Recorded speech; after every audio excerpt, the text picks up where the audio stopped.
Tuh,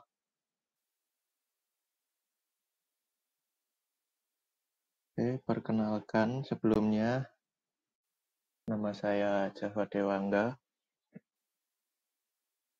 Saya dari Timik Sinar Nusantara Surakarta. Di sini saya mengambil jurusan cyber security.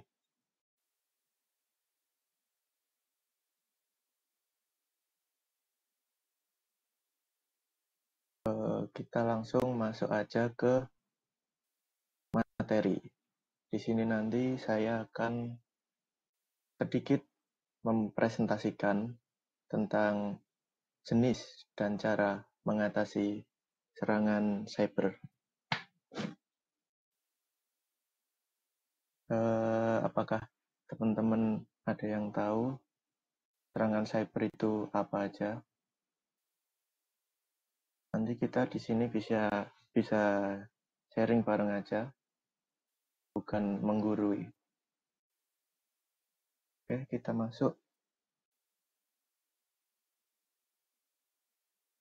ke slide berikutnya. Apa sih serangan cyber itu?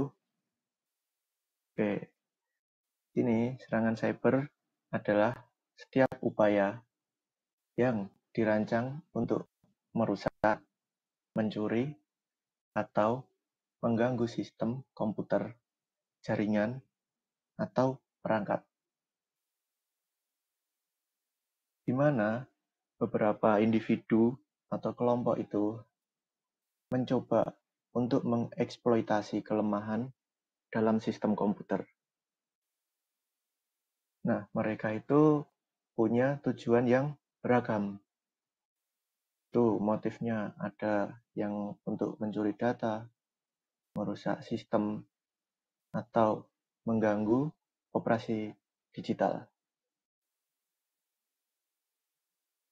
Serangan ini bisa menargetkan berbagai entitas, termasuk perorangan ataupun individu seperti itu, bisa juga ke target perusahaan, organisasi pemerintah, hingga infrastruktur kritis seperti layanan kesehatan, transportasi, atau keuangan.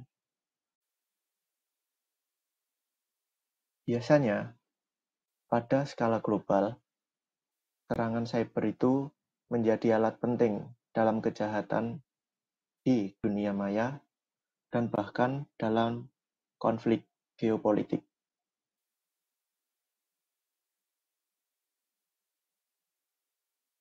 Nah, biasanya pelaku-pelaku atau peretas ini itu ada yang independen,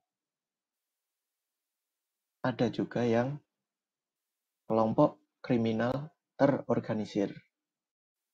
Dan juga ada loh, itu yang berbentuk sebuah negara atau pemerintahan. Serangan cyber ini dapat bersifat ekonomi, politik, maupun militer. Dan seringkali menimbulkan kerugian besar, baik secara finansial maupun reputasi bagi korban.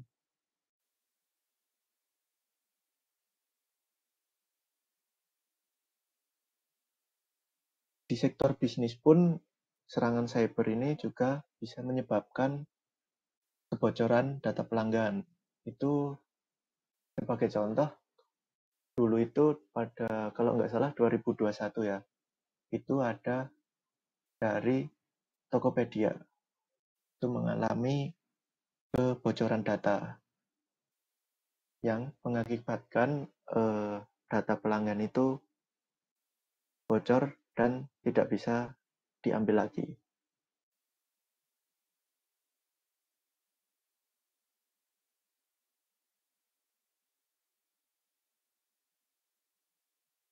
Oke, kita lanjut ke overview serangan cyber.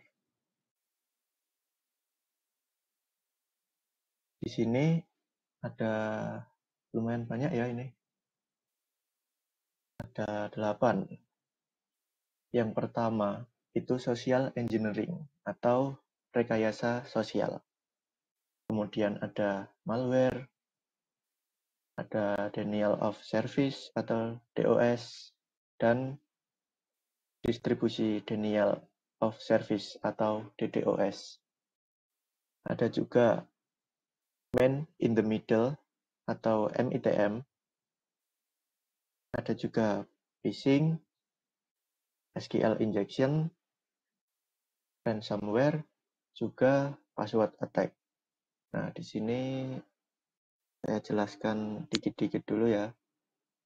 Untuk social engineering itu serangan yang memanipulasi orang untuk memberikan informasi sensitif atau melakukan tindakan tertentu.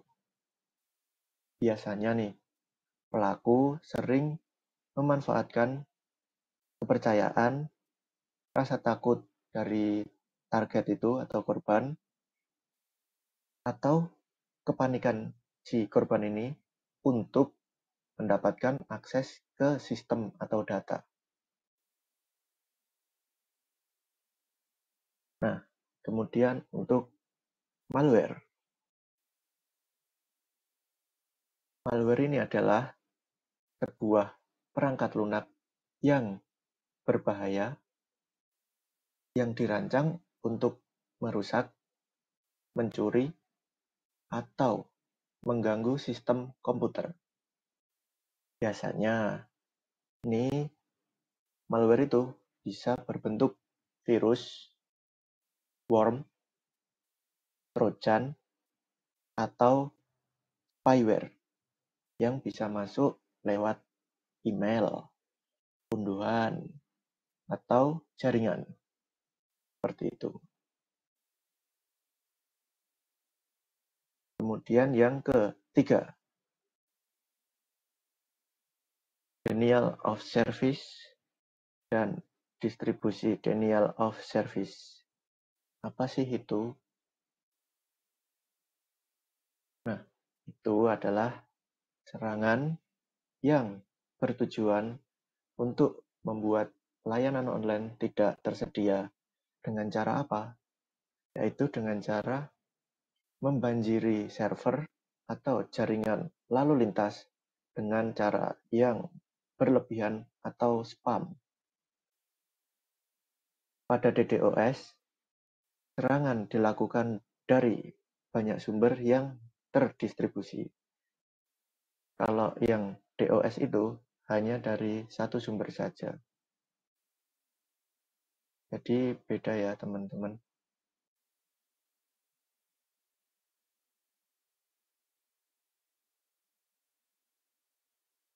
Kemudian ada man in the middle. Apa sih itu man in the middle? Itu singkatnya serangan di mana penyerang dapat menyadap komunikasi antara dua pihak tanpa sepengetahuan mereka. Jadi penyerang itu bisa, gampangnya penyerang itu seolah-olah berada di antara dua orang itu tanpa diketahui oleh pihak terkait. Dengan begitu, si penyerang ini bisa mencuri atau memanipulasi informasi yang dikirimkan, seperti data login atau transaksi keuangan.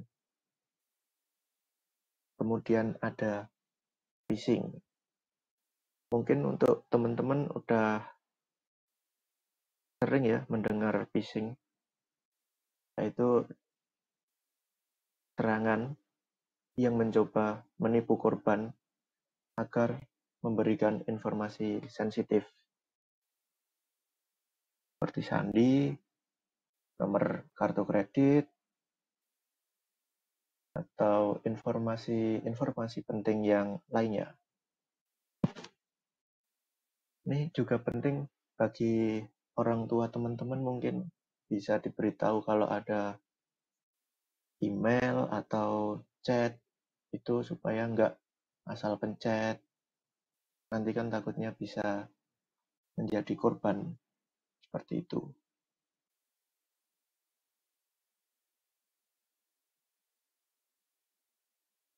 Kemudian yang ke-6 ada SQL injection.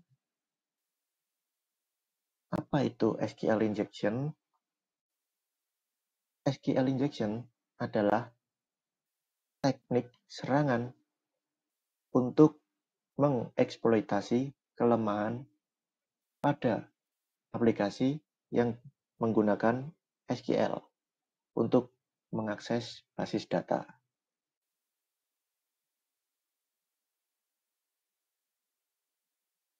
Penyerang.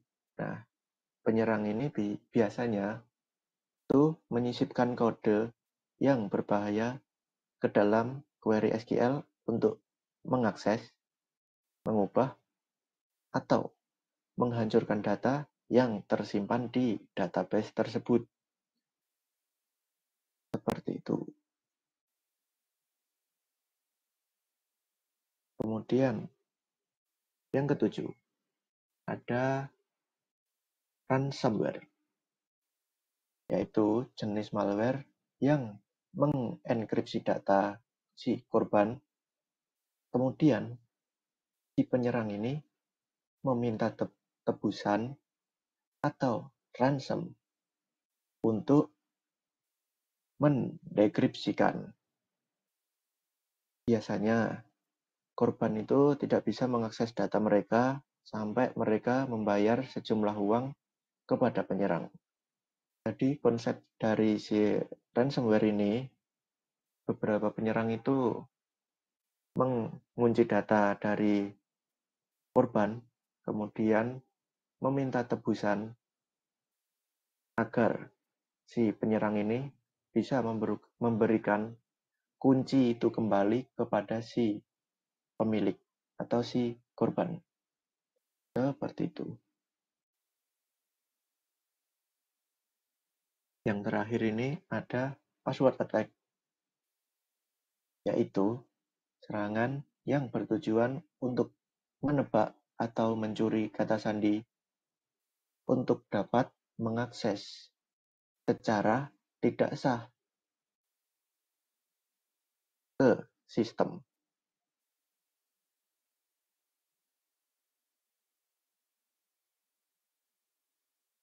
Jadi, di password attack ini itu dilakukan oleh para hacker itu dengan cara mencoba-coba password atau dengan sistem pun juga ada. Nanti udah ada beberapa pilihan kata sandi yang hampir menyerupai, tinggal si penyerang ini memilih atau mencoba-coba password tersebut sehingga dapat masuk ke data yang dikunci itu.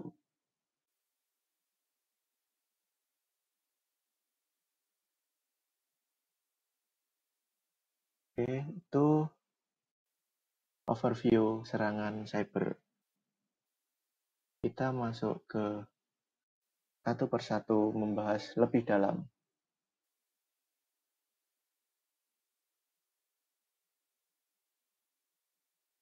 Oke, yang pertama, social engineering atau rekayasa sosial.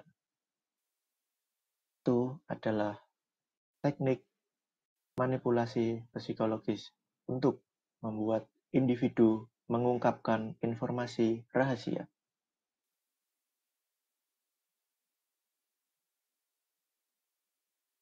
Serangan ini tidak selalu melibatkan teknologi canggih. Bisa juga menggunakan teknologi yang dahulu atau yang sudah lama. Nah, social engineering ini tidak perlu teknologi canggih karena apa? Karena yang diserang di sini adalah bukan soal teknologi, tapi memanfaatkan kelemahan dari si korban atau manusia. Jadi seperti gambar ini ya, ini kan ada pencuri yang memancing atau mengambil data dari user tersebut. Itu seperti percayaan, rasa takut, atau kepanikan, itu bisa membuat si penyerang menjadi lebih mudah untuk mencuri data, meretas sistem, atau mengakses jaringan. Para pelaku rekayasa sosial ini biasanya berusaha memalsukan identitas mereka. Nah, itu sebagai contoh nih teman-teman, biar kebayang juga. Beberapa dari kalian mungkin pernah mendapat WhatsApp dari bank misalnya, itu bisa menipu ya. Itu biasanya mereka kan seperti mengirimkan foto atau file seperti itu supaya kalian mengirim nomor rekening ke si penyerang ini dengan mengatasnamakan pihak dari bank seperti itu.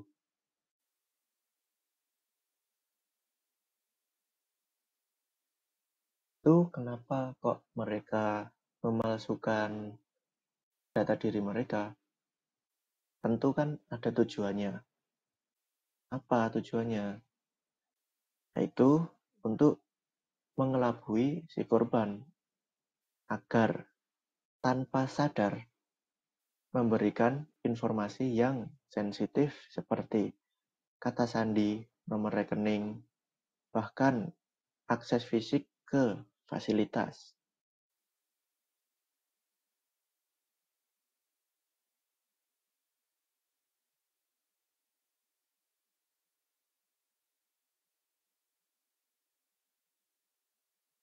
Apa sih teknik-teknik yang sering digunakan oleh penyerang itu? Nah, itu ada macam-macam ya, teman-teman. Itu ada phishing, tuh si penyerang mengirim email atau pesan palsu yang nampak seperti sah atau nyata atau asli, yang kemudian meminta informasi sensitif seperti kredensial login atau data keuangan. Kemudian ada pretexting. Itu apa? Pelaku membuat skenario palsu untuk meyakinkan korban memberikan informasi pribadi. Misalnya, berpura-pura menjadi pihak berwenang yang membutuhkan data untuk alasan keamanan. Biasanya seperti itu banyak sih yang bisa ketipu. Kemudian ada baiting. Apa itu baiting? Itu penyerang menawarkan sesuatu yang menarik seperti perangkat lunak gratis atau hadiah. Untuk apa? Untuk memancing korban mengunduh malware atau memberikan informasi pribadi. Jadi kalau konsepnya yang memberikan hadiah itu, biasanya nanti si korban ini akan, oh dapat gratis nih, lumayan.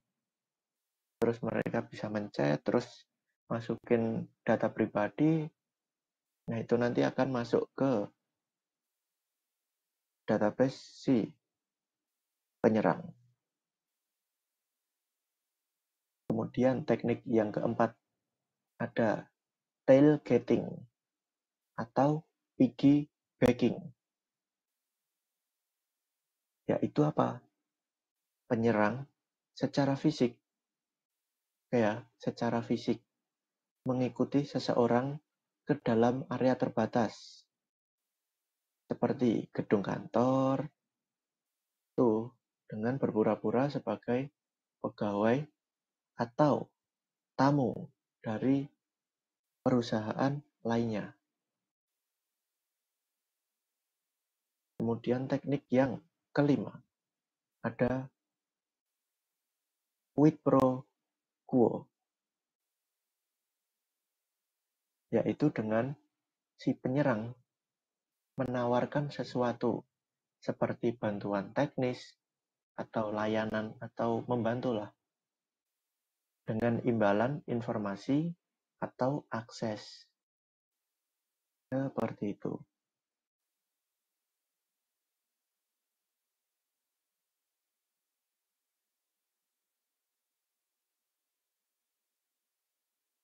Oke, kita masuk ke malware.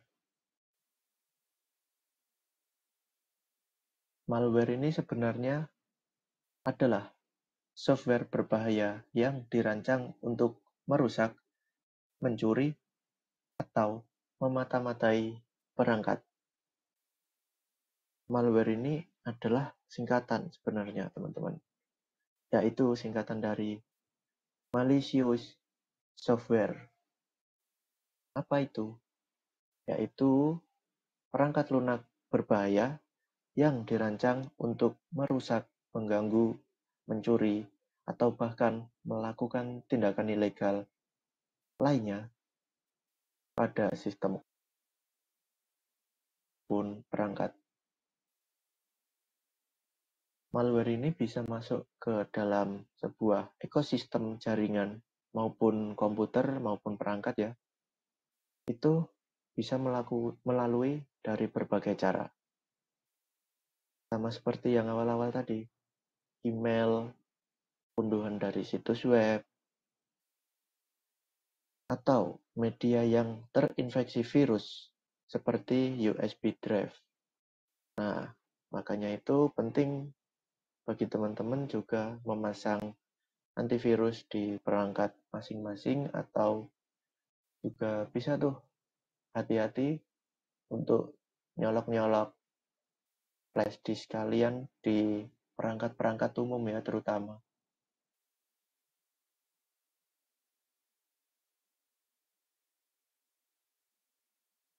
Nah, si malware ini ketika dia udah masuk ke dalam suatu sistem, malware ini bisa merusak si perangkat lunak, mencuri informasi, atau mengganggu operasi sistem dari perangkat-perangkat tersebut.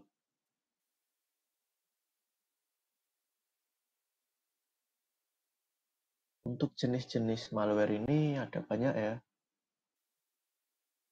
Ini yang pertama ada virus. Tahulah virus itu apa ya? Program berbahaya yang menempel pada file atau program lain ketika file atau program tersebut dibuka. Virus akan menyebar ke sistem atau jaringan dan akan merusak data, memperlambat kinerja komputer, atau membuat sistem itu tidak berfungsi sama sekali. Jadi benar-benar berbahaya si virus ini.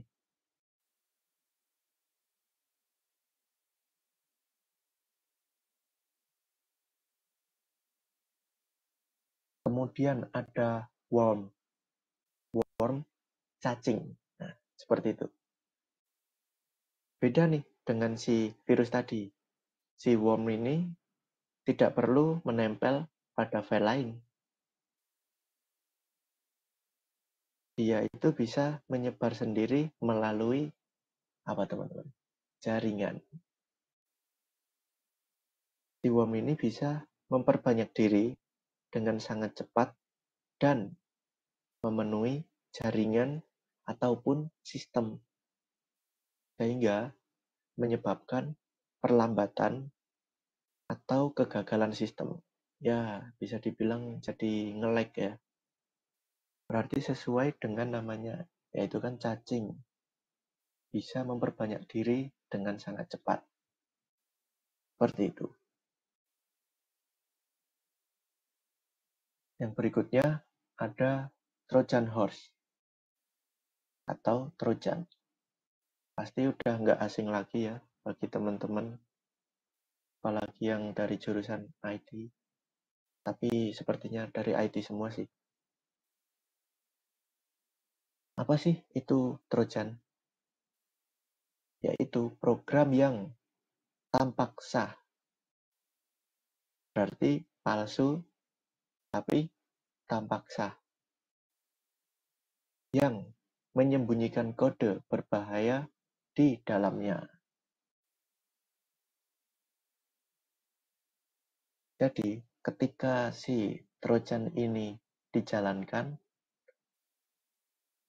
secara tidak langsung ya, itu kan sebenarnya dia masuk ke dalam program yang atau dia itu berpura-pura sebagai program betulan atau program asli.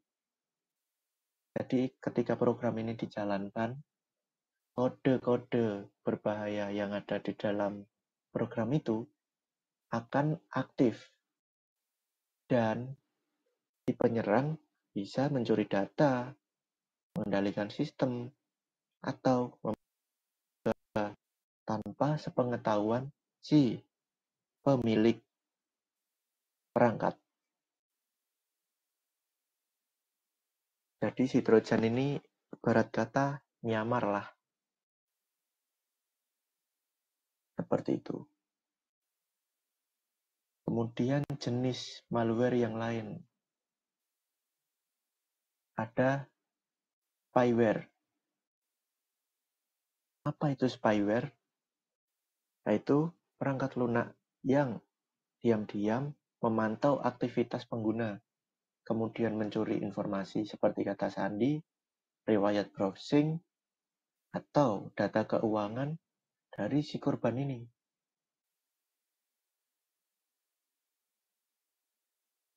Spyware ini seringkali diinstal tanpa sepengetahuan pengguna dan bisa menyebabkan kebocoran data pribadi. Kemudian ada lagi nih, yaitu adware. Apa itu adware? Adware itu adalah program yang menampilkan iklan berlebihan di komputer korban. Meski ini tidak selalunya berbahaya, tapi ini akan mengganggu dari kinerja sistem dan mengarahkan pengguna situs web itu mengarah ke web yang berbahaya yang dapat memasang malware lain seperti itu.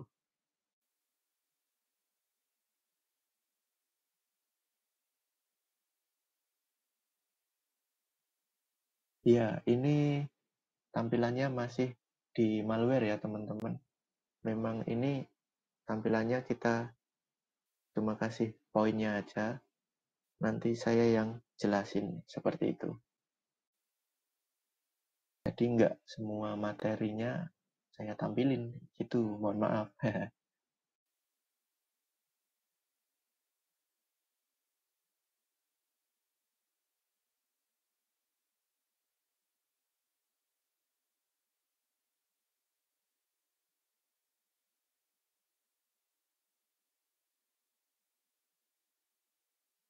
Oke, lanjut ya teman-teman. Ini kita masuk ke tampilan berikutnya. Sudah berubah?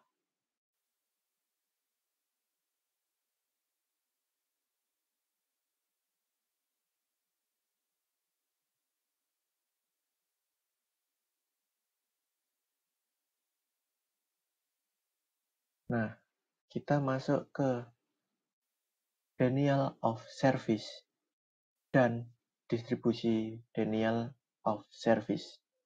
Ini dari gambar kita bisa tahu ya,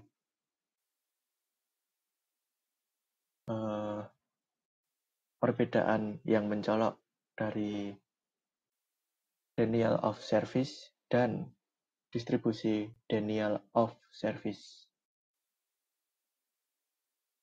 Di sini, kalau yang denial of service itu cuma satu perangkat menyerang ke satu perangkat, kayak duel gitu ya.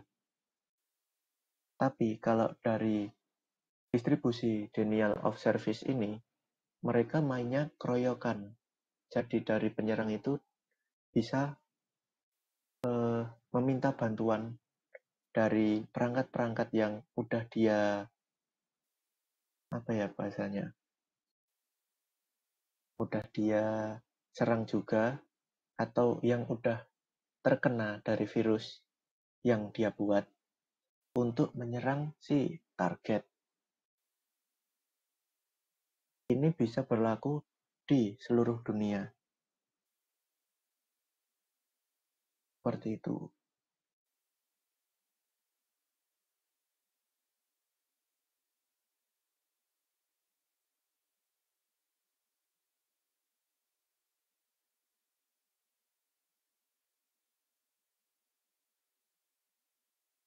Nah, untuk contoh dari metode denial of service ini, ada beberapa, tapi saya cuma sedikit aja. Itu ada flood attack. Apa itu? Itu adalah penyerang mengirim request secara berlebihan ke server hingga kapasitasnya penuh dan tidak mampu menanggapi permintaan yang sah. Kemudian ada ping of death. Apa itu ping of death? Yaitu mengirimkan paket data yang terlalu besar untuk ditangani oleh sistem ataupun server, sehingga menyebabkan server crash.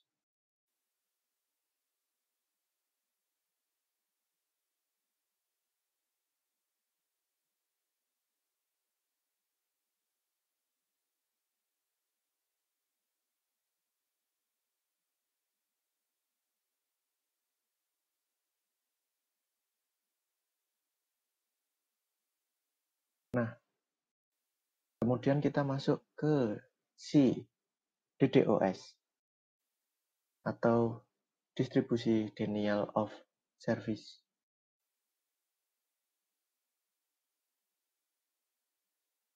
Sebenarnya DDoS ini adalah salah satu varian dari denial of service atau si DOS ini. Tetapi dia melakukan dengan lebih banyak serangan dari banyak sumber. Biasanya dari jaringan komputer yang sudah diambil alih atau dikendalikan oleh si penyerang. Ya, jadi ya dia itu sudah pernah menyerang perangkat itu, kemudian masih ada virusnya, itu bisa digunakan dia atau diambil alih atau dikendalikan oleh si penyerang itu untuk menyerang perangkat yang lain lagi. Itu bisa disebut dengan botnet. Oke, botnet ya.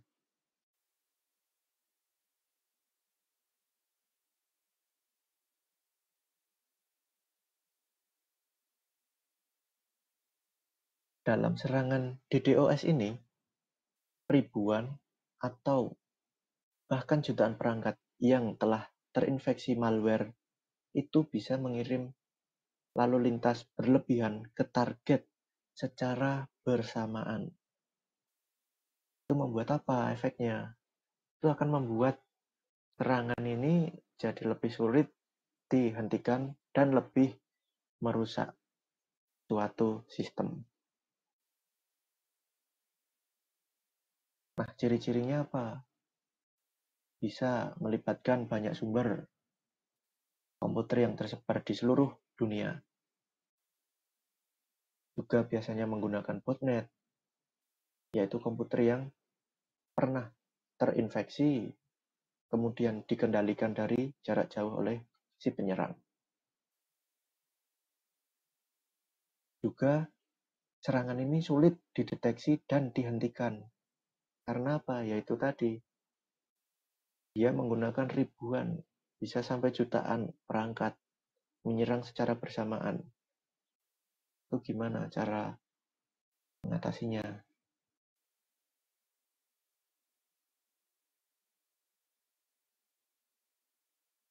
Untuk contoh metode dari DDoS ini, ada DNS amplification, yaitu menggunakan server DNS publik untuk mengirimkan sejumlah besar data ke target untuk memperbesar volume serangan.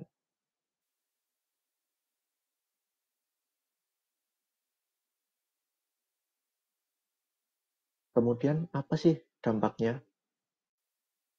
Dampak dari serangan DOS maupun DDoS ini itu bisa membuat layanan menjadi downtime atau tidak bisa diakses oleh pengguna. Itu sebagai contoh, misal dulu-dulu nih, ini tapi bukan termasuk serangan, tapi sebagai contoh aja. Itu dulu semisal Shopee mengadakan flash sale seperti itu, kan belum sebagus sekarang ya. Tapi hype-nya itu kan sangat tinggi. Biasanya itu kan menjadi like maupun tidak bisa diakses sama sekali. Juga efek lainnya apa? Itu perusahaan bisa kehilangan pendapatan. Sebab apa?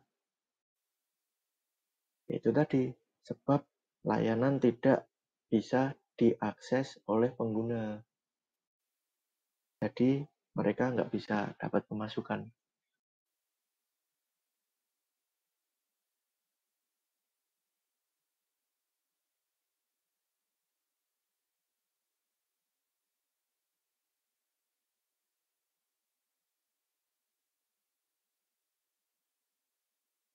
Dista. Bang, kalau semisal seseorang udah kena Trojan, cara ngilanginnya gimana? Itu bisa dicoba dulu dengan memasang antivirus ataupun memasang firewall ya, untuk tetap diaktifkan terus.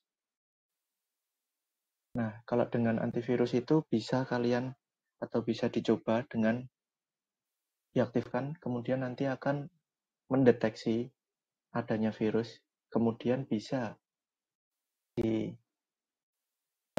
file yang berbahaya itu terdeteksi nantinya, kemudian bisa dihapus saja. Seperti itu.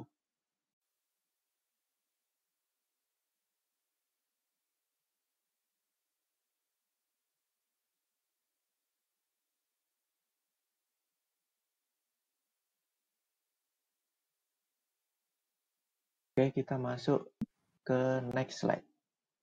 Man in the middle, atau penyerang menyusup di antara dua pihak yang berkomunikasi untuk mencuri atau mengubah data tanpa sepengetahuan pihak-pihak tersebut.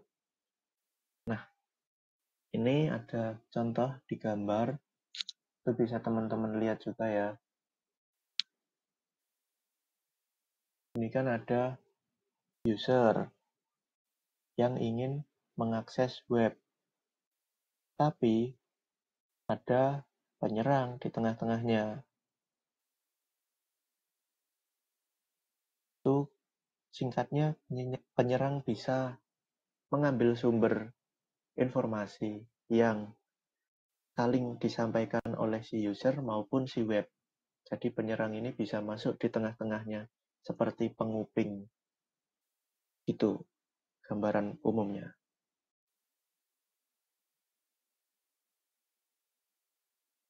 Tapi secara teknis, man in the middle adalah jenis serangan cyber di mana penyerang secara diam-diam menyadap, memantau, atau bahkan memanipulasi komunikasi antara dua pihak yang berinteraksi secara online tanpa sepengetahuan mereka.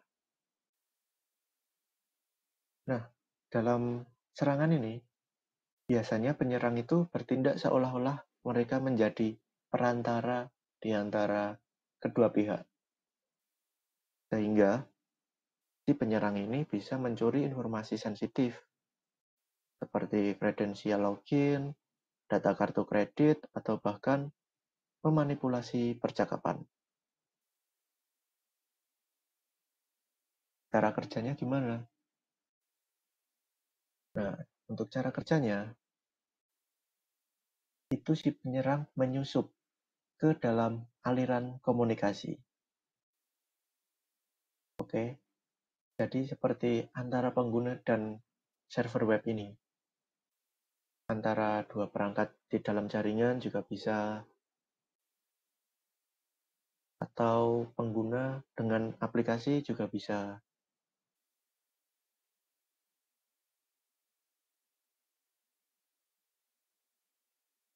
Itu gimana cara si penyerang kok bisa masuk? Itu biasanya bisa masuk kalau ada WiFi publik yang tidak aman. Gimana? Dia akan masuk ketika pengguna terhubung ke dalam jaringan itu yang tidak terenkripsi.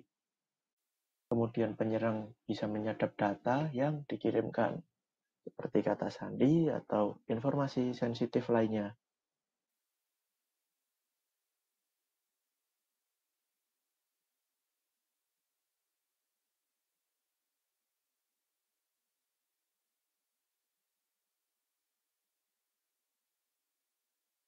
Kemudian ada teknik lain, yaitu HTTPS spoofing. Gimana itu? Yaitu penyerang menciptakan koneksi palsu yang tampak aman dengan menggunakan sertifikat HTTPS palsu. Kemudian, apa efeknya? Pengguna ini bisa percaya bahwa mereka mengakses dengan server yang sah atau alamat yang sah. Padahal data mereka sedang diambil oleh si penyerang. Ada juga nih teknik lain, yaitu IP spoofing. Apa itu? Yaitu penyerang memalsukan alamat IP sehingga mereka tampak seperti entitas yang asli dalam jaringan tersebut. Kemudian, hal itu kan dapat memungkinkan mereka untuk menyadap komunikasi.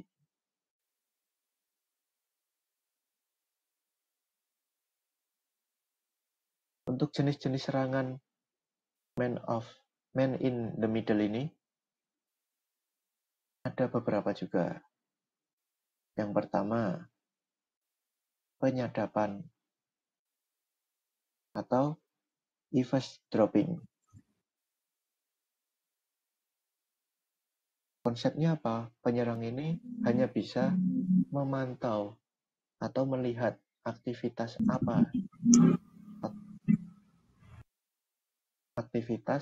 komunikasi antara dua pihak, si user maupun si server, untuk mencuri informasi seperti kata sandi, informasi keuangan, atau data pribadi tanpa mengubah data apapun. Jadi mereka hanya bisa melihat dan kemudian mengakses data tersebut dari sendiri.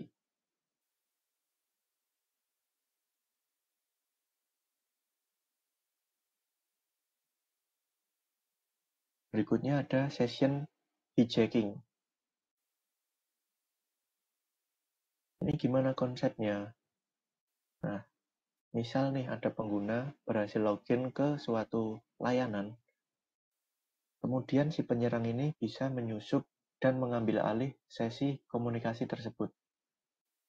Sehingga si penyerang ini, dapat bertindak atas nama pengguna tanpa sepengetahuan korban.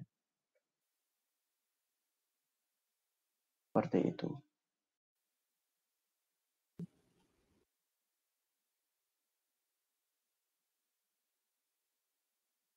Yang berikutnya ada SSL stripping, yaitu penyerang mencegat koneksi HTTPS dan mengubahnya menjadi HTTP atau yang semula terenkripsi menjadi tidak terenkripsi.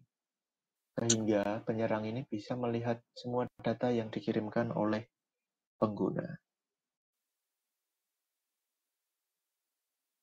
Kemudian juga ada data manipulation. Selain menyadap data, penyerang juga bisa memanipulasi atau mengubah data yang dikirim atau diterima oleh satu atau kedua belah pihak yang berkomunikasi, seperti isi pesan.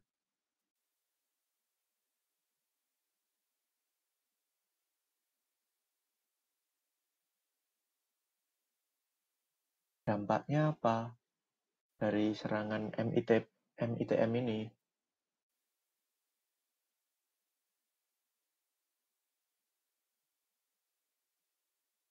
Seperti yang awal-awal tadi, seperti kata sandi, detail kartu kredit, atau data pribadi. Kemudian kerugian finansial, seperti misal nih, ada kasus session hijacking. Nanti pengguna bisa kehilangan uang karena tindakan penyerang yang tidak sah. Juga kehilangan privasi karena data sudah diambil oleh penyerang ini. Seperti itu. Cara mencegah dari MITM ini gimana? Yang pertama, kita bisa menggunakan HTTPS di semua koneksi kita. Pastikan selalu menggunakan koneksi yang terenkripsi melalui HTTPS. Jadi kalau mengakses suatu web, kalau cuma HTTP itu hati-hati. Kedua nih, hindari WiFi publik yang tidak aman. Kalau di tempat umum itu ya jangan segampang itulah buat pakai.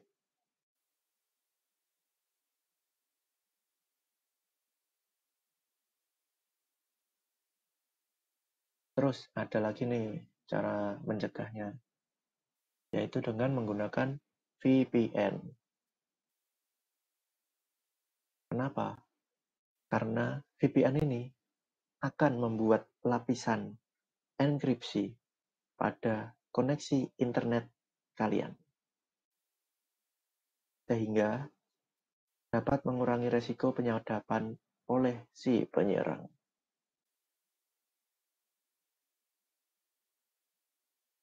Kemudian juga periksa sertifikat SSL atau TLS.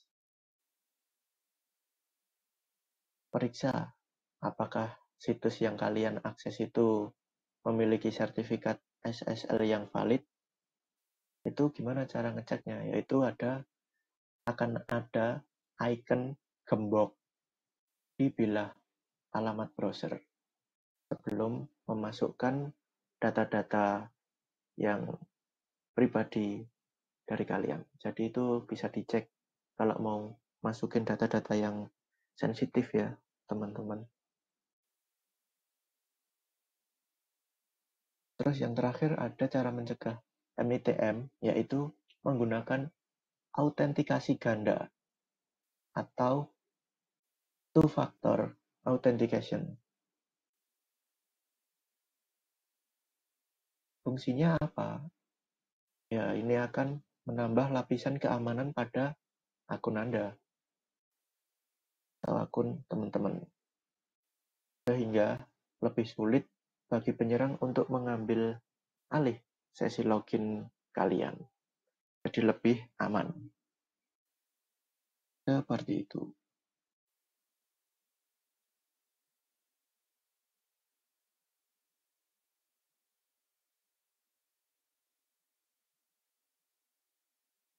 Oke, kita masuk ke phishing.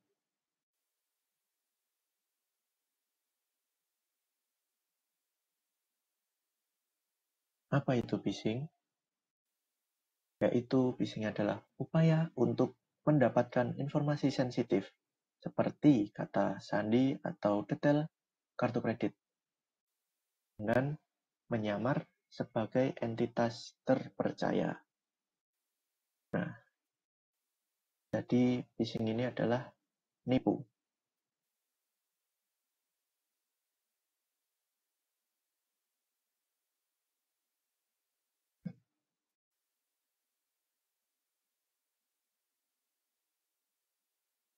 Gimana sih cara kerja dari si phishing ini? Yaitu penyerang biasanya mengirimkan pesan atau email palsu. Seperti yang tadi-tadi, itu mereka akan menyamar sebagai sumber yang sah, seperti bank, penyedia layanan online, atau perusahaan terkenal.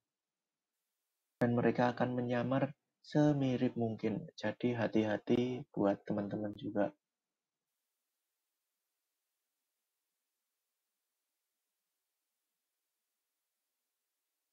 Nah, kalau teman-teman itu segera hapus aja, jangan klik apapun. Terus untuk lebih amannya lagi, kalian bisa langsung memperbarui kata sandi kalian. Walaupun belum tentu kalau kalian udah menghapus itu aman, tapi belum tentu juga aman. Jadi lebih baik jaga-jaga dengan memperbarui kata sandi.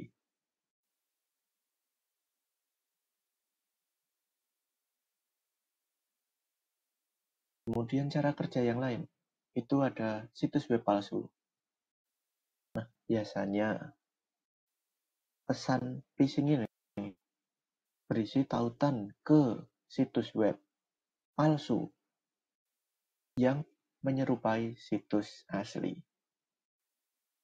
Nah, situs ini biasanya itu dirancang oleh si penyerang supaya terlihat asli atau sah dengan logo, tata letak, maupun layout apapun semirip mungkin untuk mengelabui si korban.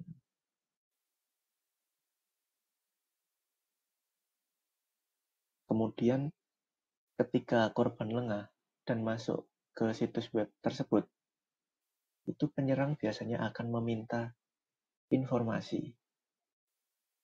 Misal, untuk memasukkan informasi pribadi atau login ke akun, seperti itu. Nah, nanti kemudian data yang diinput oleh si korban ini akan langsung masuk ke servernya si penyerang.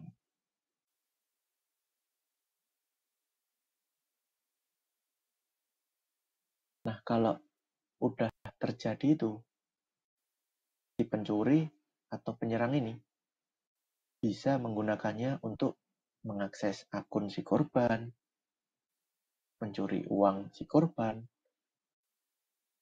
atau untuk sekedar mencuri identitas.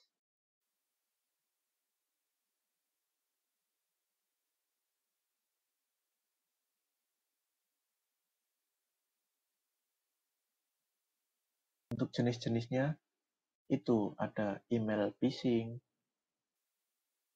Ya, sudah tahulah kalian kalau email seperti apa ya.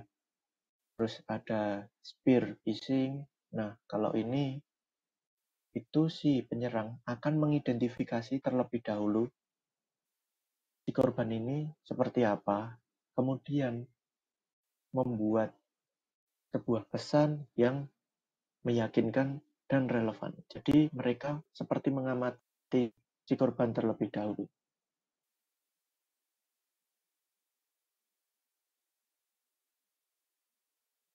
Ada juga walling. Ini jenis phishing yang ditargetkan kepada orang-orang berpangkat tinggi seperti eksekutif, CEO, atau CFO. Dengan harapan apa? Tentunya untuk mendapatkan akses ke data perusahaan atau finansial.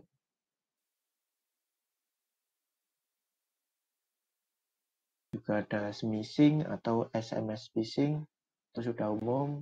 Ada phishing juga, itu voice phishing, biasanya menggunakan telepon. Nah, itu sudah umum juga.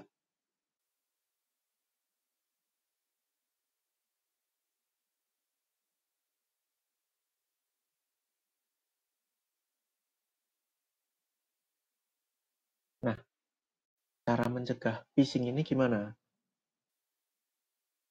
Teman-teman bisa lebih hati-hati lagi dengan email maupun pesan yang menurut teman-teman itu mencurigakan. Intinya jangan asal klik lah. Apalagi di era sekarang kan banyak banget hal-hal seperti itu. Terus jangan asal masuk link web secara asal-asalan. Periksa dulu itu menggunakan HTTPS ataupun tidak. Jadi lebih hati-hati lagi. Terus kalian juga bisa menggunakan nih autentikasi 2 faktor. Itu akan menambah lapisan keamanan ekstra dengan mengaktifkan autentikasi 2 faktor di akun-akun penting Anda. Jadi kalau bisa akun teman-teman ini dipasangin oleh autentikasi 2 faktor. Nih juga perbarui perangkat lunak secara teratur. Sering-sering update aplikasi teman-teman. Biasanya aplikasi yang kalian pakai tapi jarang kalian update, itu biasanya ada bug-bug yang bisa menjadi celah untuk si penyerang ini masuk. Jadi sering-sering update aplikasi.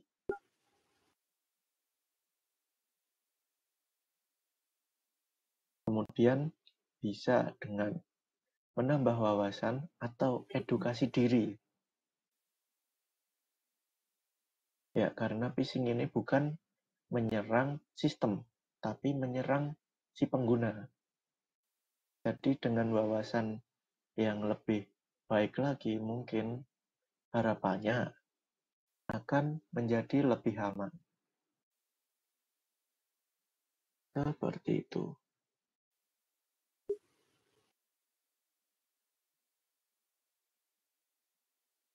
Oke, next kita masuk ke SQL injection.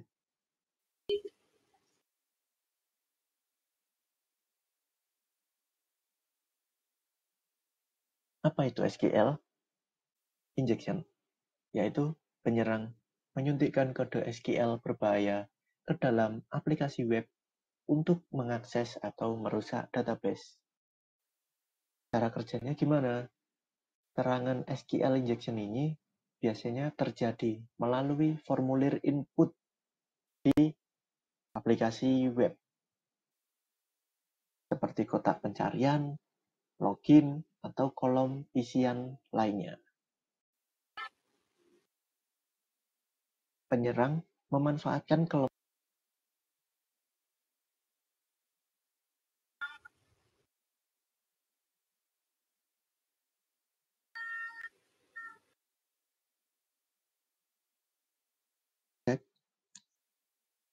apakah masih terdengar?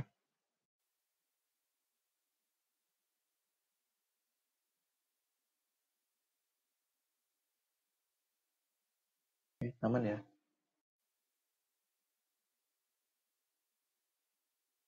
Oke, lanjut lagi.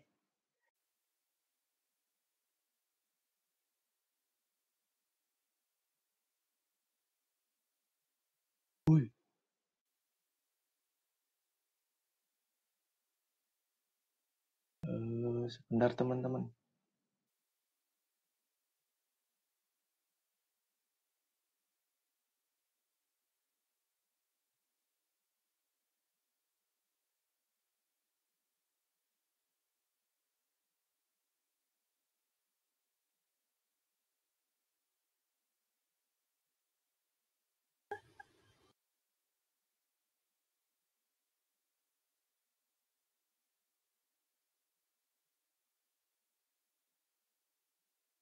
Oke, maaf ya teman-teman, gangguan sinyal.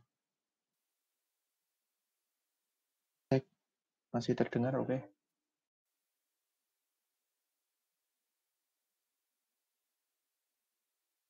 Oke, lanjut. Penyerang biasanya memanfaatkan kelemahan dalam pengkodean aplikasi web yang tidak memvalidasi atau membersihkan input pengguna sebelum digunakan dalam query SQL. Dengan memasukkan kode SQL berbahaya, si penyerang dapat memodifikasi query yang dikirimkan ke database.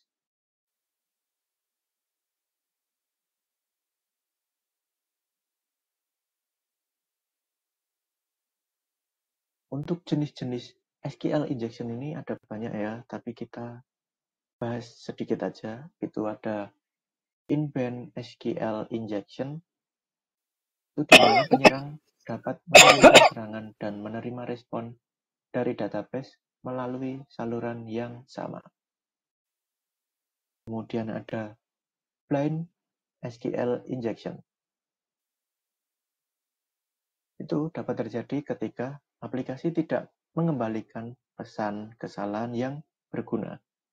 Tetapi penyerang masih bisa mengirimkan query dan mendapatkan informasi berdasarkan respon yang berbeda. Kemudian ada juga out of band SQL injection. Nah, serangan ini memerlukan server database untuk mengirimkan data ke tempat yang berbeda, seperti lewat email atau jaringan lain.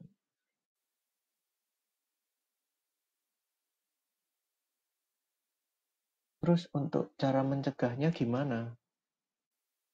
Oke, yang pertama, kita bisa menggunakan parameter query atau prepare statement.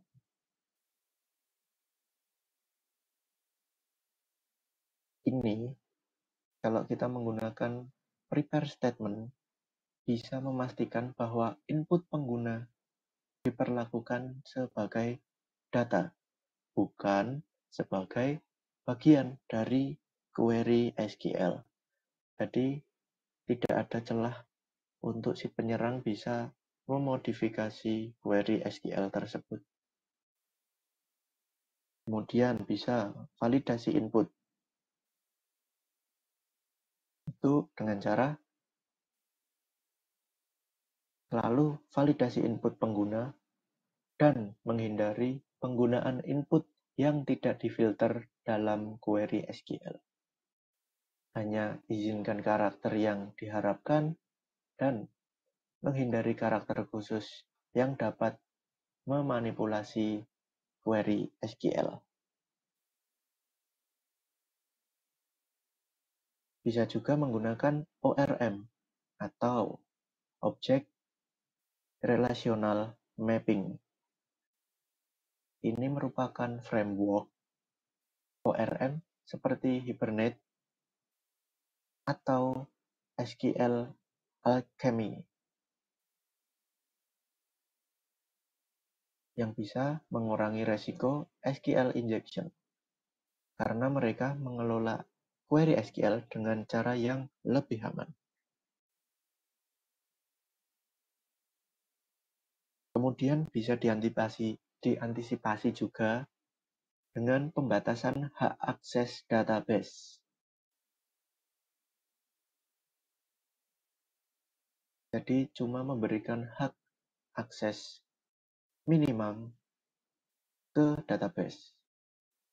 Jadi tidak bisa serta-merta. Kemudian juga menggunakan WAF atau Web Application Firewall. Ini bisa membantu mendeteksi dan memblokir serangan SQL injection dengan memeriksa pola lalu lintas web yang mencurigakan.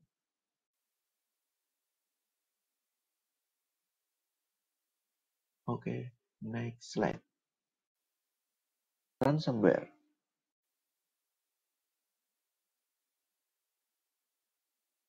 Apa itu ransomware?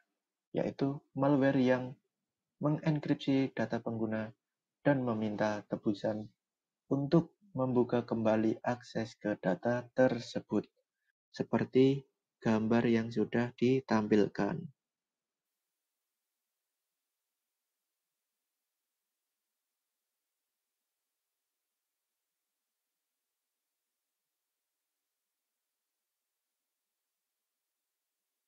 Cara kerjanya gimana?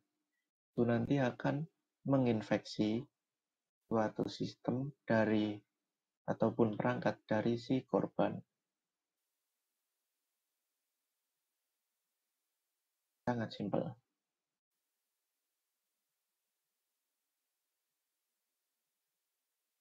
Terus bisa juga penyanderaan data.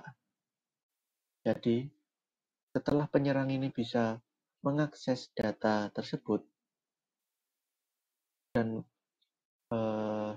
mengunci data itu, kemudian akan meminta kepada si korban untuk memberikan tebusan agar kunci atau enkripsi yang sudah dilakukan oleh penyerang ini bisa diberikan akses lagi untuk si korban.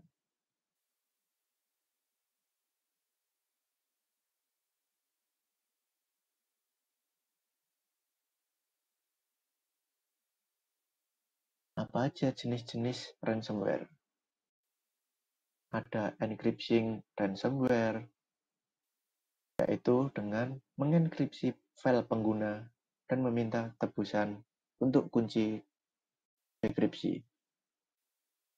Kemudian locker ransomware, mengunci perangkat dan mencegah pengguna mengakses sistem meskipun data tidak dienkripsi. Pengguna mungkin masih dapat mengakses file, tetapi tidak dapat menggunakan perangkat mereka sampai tebusan dibayar. Kemudian ada juga shareware, yaitu menampilkan pesan palsu yang menakut-nakuti korban agar membayar untuk memperbaiki masalah yang ada. Jadi konsepnya scare, menakut-nakuti.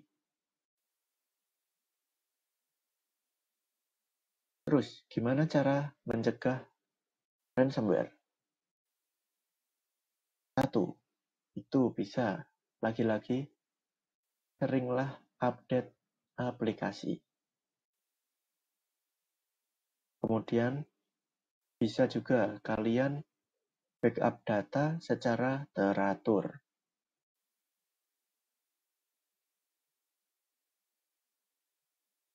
Kenapa? Pencadangan data secara rutin itu bisa mengamankan data Anda, sehingga data yang hilang bisa dipulihkan tanpa membayar tebusan. Kemudian juga kesadaran pengguna ataupun wawasan itu tadi.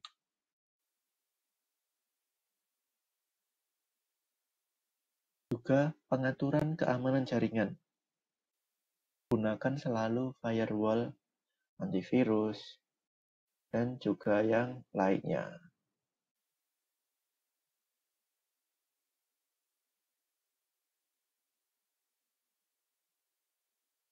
Next, password attack. Ini yang terakhir ya.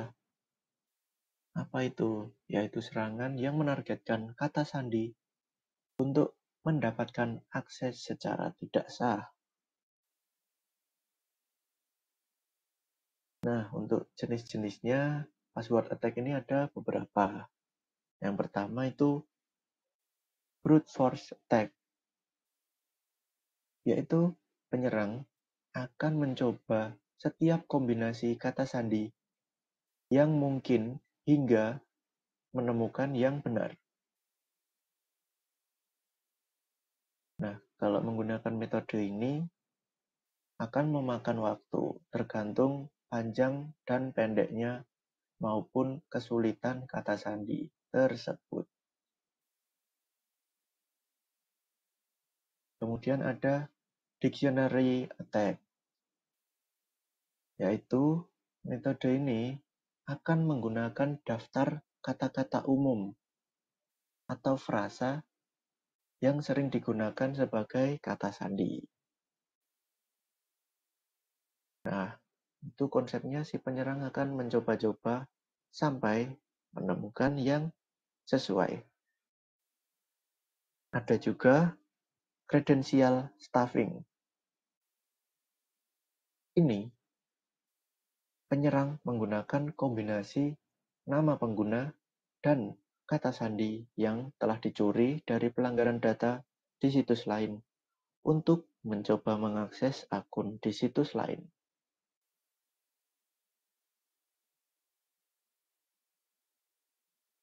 Ada juga key logging.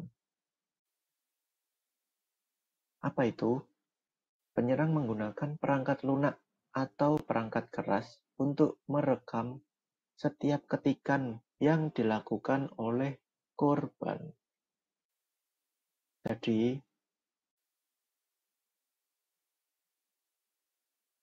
log key dari si korban akan masuk ke atau akan menginfo si penyerang, sehingga penyerang dapat melihat kata sandi. Nah, untuk cara mencegahnya gimana? Itu teman-teman pastikan ya, menggunakan kata sandi yang kuat, kompleks, unik, menggunakan gabungan huruf besar dan kecil, menggunakan angka, ataupun simbol-simbol seperti itu. Terus juga menggunakan autentikasi 2 faktor. Itu sangat-sangat membantu sekali ya teman-teman.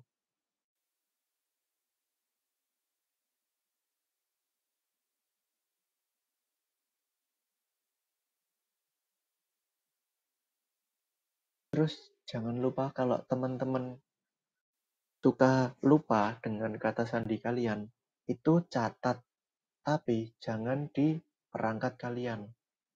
Karena kalau apalagi disimpan di Google ya, itu bisa menjadi celah buat si penyerang. Kalau bisa tulis saja di kertas, simpen. Udah aman itu.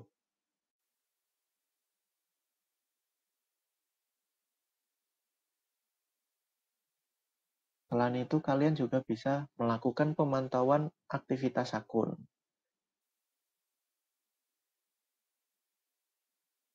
Kalian bisa memantau aktivitas akun dan melaporkan aktivitas mencurigakan agar dapat membantu mendeteksi serangan lebih awal. Juga yang terakhir, pembatasan upaya login. Ini akan mengimplementasikan penguncian akun setelah beberapa percobaan login yang gagal, dapat mengurangi resiko serangan brute force. Seperti itu.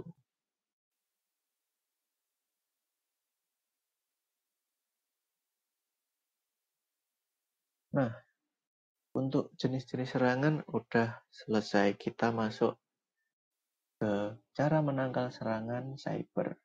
Yang pertama ada enkripsi, juga ada token authentication. Enkripsi adalah proses pengkodean data sehingga hanya pihak yang sah yang dapat mengaksesnya. Apa manfaatnya? Itu akan melindungi data dari akses tidak sah, menjaga kerahasiaan data, menjamin integritas data, melindungi data yang disimpan, maupun keamanan transaksi digital. Untuk token authentication, ini digunakan untuk memverifikasi pengguna dan memberikan akses ke sistem atau aplikasi. Manfaatnya apa? Itu akan mengurangi ketergantungan pada kata sandi, keamanan lebih tinggi dengan token terbatas waktu. token unik dan tidak dapat digunakan kembali, tidak menyimpan kredensial di klien, integrasi mudah dengan Auth dan SSO.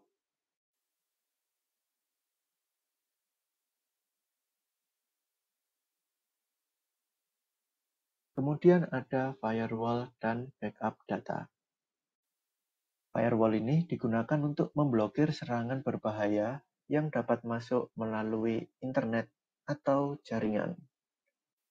Nah, manfaat menggunakan firewall ini apa? Bisa untuk menyaring lalu lintas berbahaya.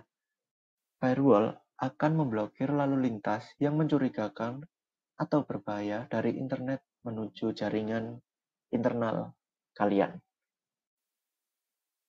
Bisa mencegah akses tidak sah, melindungi data sensitif, mengurangi resiko serangan DDoS, membantu dalam manajemen jaringan, seperti itu. Yang kedua ada backup data. Ini berguna untuk melindungi data dari serangan dan kerusakan sistem lainnya.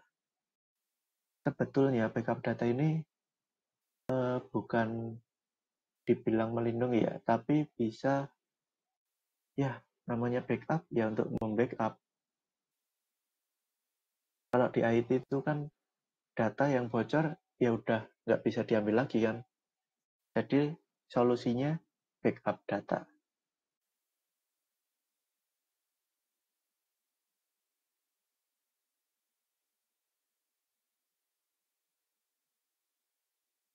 Next, edukasi dan pelatihan.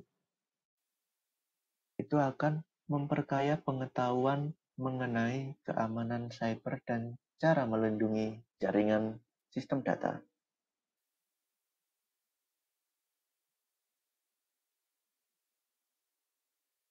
Manfaat dari pelatihan maupun edukasi ini apa?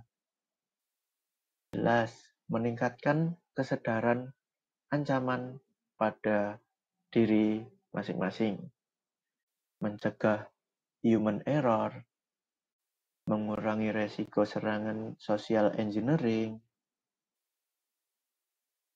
membangun budaya keamanan, juga mematuhi standar dan regulasi supaya aman. Kemudian proteksi sandi. Menggunakan sandi yang kuat untuk melindungi hak akses dan data pribadi. Manfaatnya apa? Untuk menghalangi akses tidak sah, mengurangi resiko serangan brute force, melindungi informasi pribadi, mencegah penyalahgunaan identitas, mematuhi praktik keamanan yang diterima. Nah, proteksi sandi itu termasuk juga perubahan sandi secara berkala dan penggunaan autentikasi dua faktor.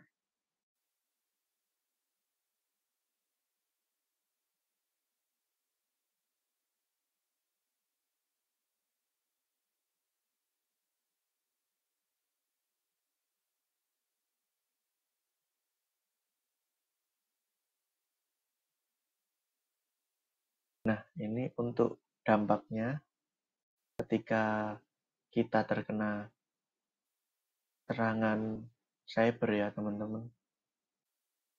Itu ada kerusakan reputasi. Itu kenapa? Serangan keamanan digital dapat menyebabkan kerusakan masa depan dan citra perusahaan. Itu kalau perusahaan. Potensi masalah umum. Perusahaan yang tidak melindungi data pelanggan dengan benar dapat dikenai tuntutan hukum. Jadi penting sekali ya ini. Dan terakhir ada Kerugian keuangan. Kejahatan cyber dapat berdampak besar pada pendapatan dan keuangan perusahaan. Jadi sebisa mungkin mengamankan data. Seperti pepatah orang IT, data lebih berharga daripada emas. Oke, kita sampai di kesimpulan. Kesimpulannya adalah